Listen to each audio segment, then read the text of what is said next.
अस्सलाम वालेकुम वरहमतुल्लाहि वबरकातुहू। उम्मीद करती हूँ कि आप सब लोग खैरियत के साथ होंगे। आज मैं आप लोगों को हेयर से रिलेटेड प्रॉब्लम का एक सलूशन जो है वो बताऊँगी।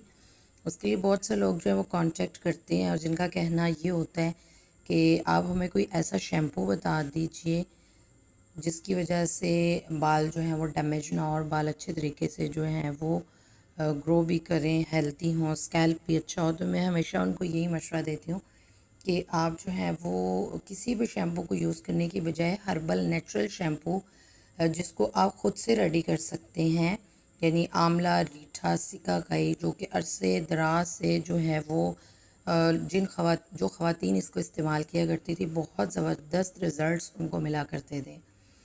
तो आज हम लोग जो हैं वो इस वीडियो क्लिप के अंदर इसी के ऊपर बात करेंगे कि आप लोग घर पर शैम्पू जो है वो किस तरीके से बना सकते हैं इन नेचुरल इंग्रेडिएंट्स के साथ। तो इसके लिए आप लोगों को जिन जिन इंग्रेडिएंट की ज़रूरत है, आप लोगों ने करना ये है कि सोप नट्स ले लेने हैं 4 to 5। इससे आपका स्कैल्प जो है वो हेल्दी होता है। और सोप नट्स जो है ये क्या करता है कि इसमें झाग पैदा करता है। सेकंड नंबर पर हम इसमें 6 से 8 जो है वो सिकाकाई जो है वो शामिल करेंगे, जो कि बालों को गिरने से जो है वो रोकती है। और थर्ड नंबर के ऊपर हम इसके ऊपर ड्राई आंवला यानी खुश्क आंवला जो है वो डालेंगे 8 से 10 अदद। और 1 स्पून जो है वो इसके अंदर हम फेनोग्रीक सीड्स यानी मेथी दाना जो है उसको शामिल करेंगे, जिससे आपके बाल जो हैं वो स्ट्रॉन्ग होते हैं।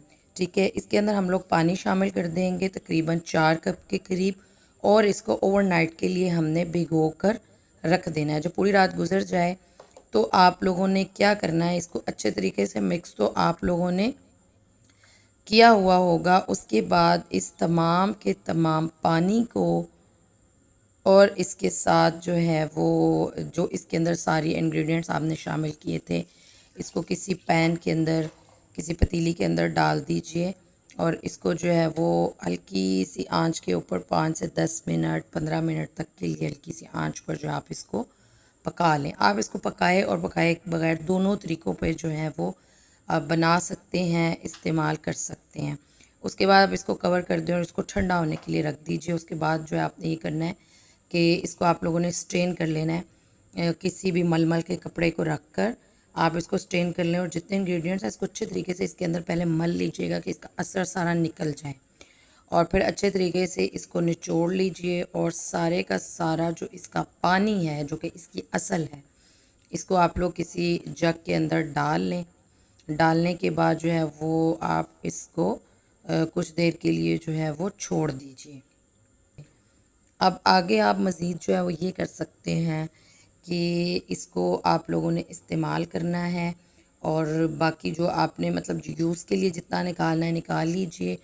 अगर तो आप बहुत बेस्ट है कि जब भी बनाना हो आप इसको फ्रेश ही बनाइए। वैसे आप कुछ टाइम के लिए इसको जो है वो फ्रिज के अंदर क्यूब्स की शक्ल के अंदर स्टोर करके आप अपने फ्रिज के अंदर भी जो है वो स्टोर कर सकते हैं। इस्तेमाल के 2 से 3 तरीके होते हैं। या तो इसी से अपने बालों को वॉश कर लीजिए, या फिर आप जौन सा भी शैम्पू इस्तेमाल करते हैं उस शैम्पू के अंदर इस पानी को जो है वो आप लोग शामिल कर सकते हैं। ठीक है, आप इसको इस्तेमाल कीजिए, बेहतरीन बेहतरीन रिज़ल्ट्स आप लोगों को मिलेंगे। इसके रिज़ल्ट्स को आपने मेरे साथ ज़रूर शेयर करना है। मुझे अपनी दुआओं में याद रखिएगा। अस्सलाम वालेकुम रहमतुल्लाहि व बरकातहू।